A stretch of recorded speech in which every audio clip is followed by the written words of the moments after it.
Hi there, this is Silver Dave, and today we're going to look at why do silver bullion coins have face value?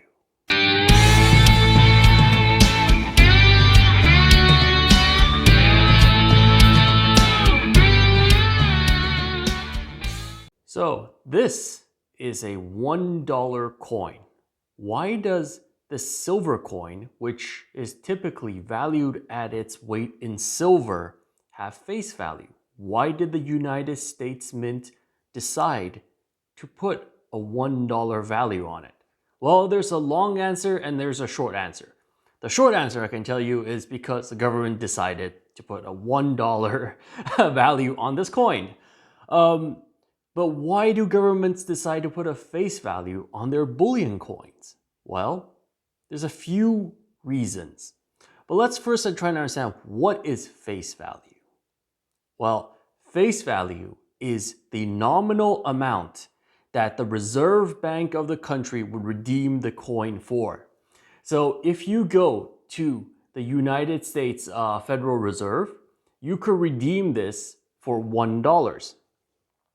If you go to Canada, you can redeem this for $5. And so on. Well, I might have a Chinese coin. Yeah, here it is. You have a Chinese panda, and you can redeem this for 10 Chinese RMB. Okay, so now we have an idea. What is face value? There is a legal definition and an official definition of what is face value. Now, do other coins have face value? I have here some different coins. I have bullion coins, I have rounds, and I have here actually one coin that is purely determined by its face value, and this is a 1 Swiss franc coin. And if you go to the Swiss National Bank, you can get, and you have 10 of these, you can exchange this for a 10 Swiss franc bill. Is this coin's metal worth 1 Swiss franc? No. This coin is purely face value. So now we've determined that the face value is the nominal amount that a reserve bank will redeem the item. It has nothing to do with the value of what it's made out of and maybe its artistic value or numismatic value. It is purely that whatever is written on the coin, you can officially go to the reserve bank, whether it's a Federal Reserve or your national bank, and you can exchange it for legal tender. That is very important. We go on to the next point. Why is another reason why some governments decide to put a face value on some of their coins and rounds? Well, if you put a face value on a bullion piece, right, such as this maple leaf, this maple leaf becomes legal tender.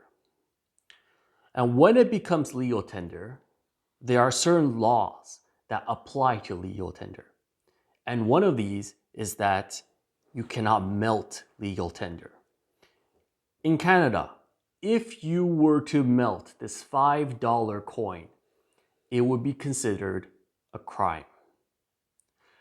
If you were, I believe, all over the Commonwealth, so in whatever country where the British Queen, Elizabeth II, is queen, it is illegal to melt coins. So another example would be the Britannias. In the United Kingdom, there is the 1971 United Kingdom Coinage Act, which makes it illegal to melt any United Kingdom coin with a face value, including sovereign bullions. So you cannot melt in the United Kingdom a sovereign investment bullion without breaking the law. Is it legal to do it elsewhere? Yes, it is legal to do it elsewhere. If you're in the United States, it is absolutely legal to melt gold and silver coins. You can melt your silver eagles if you want. That's why you see a lot of these American sort of YouTubers and American Redditors. They're the ones melting down, melting down their bullion and making either hand-poured silver art or hand-poured silver bars, or they do these type of what is it called? They make a colloidal silver for consumption. So in the United States, you can melt silver. Elsewhere in the world, That's a bit different. I believe in Australia, the same laws apply as in Canada and the United Kingdom. I don't believe you can melt legal tender. You can try to melt legal tender in China. I don't know how the Chinese government will react to it. Probably not very good. Which comes up to the next point. Why do certain governments do this? Why do certain governments put a legal face value on coins? And why don't they do it for certain other things, such as these rounds? Why don't some governments put a legal tender on these type of rounds? This is a 1 ounce silver round, and it is equivalent in value to the silver eagle. What makes this and this so different? The reason is quite simple. Governments want to differentiate collectibles and art from investments. Because this has a face value, in the eyes of many governments, and because it has legal tender, for many governments, this item is an investment vehicle. This item is a piece of art. Now, why is that important? Well, here's the thing.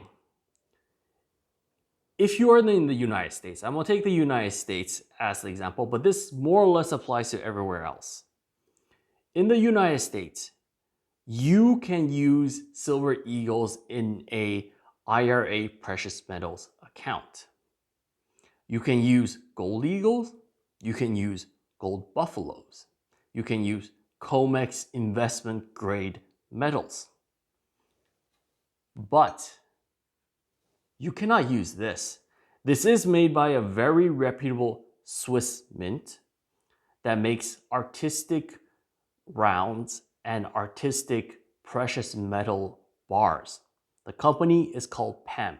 If you stack silver and gold, you've heard about PAMP and you know their reputation as being amongst the best in the industry. But in the eyes of the government, you are not buying an investment vehicle. You are buying a piece of art and a collection piece. Therefore, how they will tax you will be different. You see these bullion pieces? Because they're investment vehicles, certain investment vehicle tax regimes apply to this. If you put a bullion piece such as this into your deferred pension or precious metals account, you are typically taxed much less than if you were to put this. This is a collectible. I believe in the United States, collectibles are taxed at 35%, while investment vehicles, you're on a 15% tax rate in terms of capital gains. So this is very, very important for when if you're thinking of taking something and putting it for retirement. Thankfully, I live in a country where there is no capital gains tax as long as it's not your profession. So as long as I'm not a gold and silver, I stack silver on the side and I work a different job. It's not my main source of income. I'm not taxed on capital gains at all in Switzerland. I know that's not true for most countries. I believe the United States capital gains tax for investment vehicles is 15%, depending on the state. But the IRA account allows you to make it much less somehow. I'm not an accountant. I'm not a tax expert, but I do know that it is more advantageous to have your silver as an investment vehicle and in an investment vehicle form. And for something to be an investment vehicle, it has to be recognized by a government. And it's easier for governments to recognize legal tender from a sovereign mint because that item is standardized. You can say that, yes, but PAMP produces high quality and you can guarantee fineness. Yes, the fineness is guaranteed on all these pieces, but all these pieces have other stuff on them. If you see, they're made out of silver. Their finish is not always consistent. You can't really, you would have to destroy it almost to test it. If you were trying to do an acid test on it, it would destroy a lot of its value. On a silver eagle, you do an acid test, it doesn't change its silver amount. This is sold at its silver price, right? This has a premium, it's got artistic value, there's intangibles, and so on. So we are clear that because there is there is a face value on it, it makes a lot of governments easier to identify this as an investment vehicle. And that is one of the reasons why a lot of sovereign mints, when they make investment coins, they put a legal tender behind it. We're also clear that for some countries, they want to protect the value of the legal tender and they want to protect the value of the investment vehicle and the position of the item as an investment vehicle. They put certain laws around the legal tenders and these type of investment vehicles that you cannot deface it. That is not the case with rounds. If you have a round, you can destroy it, you can melt it. It would be a shame to do it for this piece, but you can. Nobody will come and punish you. This goes to the last part of what I want to talk about. We're very clear that governments put legal tenders for certain investment, for recognition purposes, for legal reasons, and for tax reasons. They put face value on bullion and not rounds. But what about coins that were in circulation before? What about older coins? Let's try and focus on these. What about these type of coins, right? These 20 Swiss franc gold coins. These are actually in a bit of a mixed location.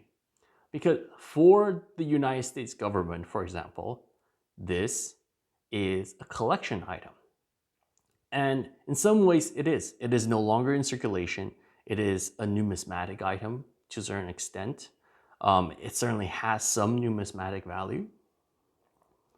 But what is funny is that Swiss gold coins in Switzerland are not taxed. If you go to a bank, you can sell this as gold. They hold the same properties as gold bullion in Switzerland. That is a fun thing you should think about.